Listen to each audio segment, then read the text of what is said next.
আমার পর্দার আম্মাজিরা, আপনাদের জন্য আজকের ওয়াজ। কারণ আমার মা বোনেরা বেপত্তা হয়ে গেছে, বেপদার হয়ে গেছে। এজনকে এইজনে দেখতে পারে না, এইজনের এইজনে দেখতে পারে না, তাদের জন্য হিংসা ঢুকে গেছে। এই হিংসা যদি আপনার ভিতরে ঢুকে, আপনি আপনার যতই নেক আমল করেন, আপনার নেক আমল ধ্বংস, কি অংশ? ধ্বংস হয়ে যাবে। এই জন্য আজকের ওয়াজটা বানাইলাম, ইতিহাসের 6 জন নারীর জীবনী আমি আলোচনা করব।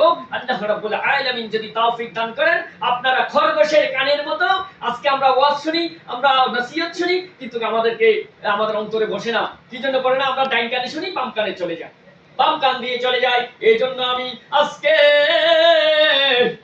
ইতিহাসে 6 জন নারীর জীবনী আলোচনা করব। আমরা তো পড়ি না, পড়লেই না জানতাম।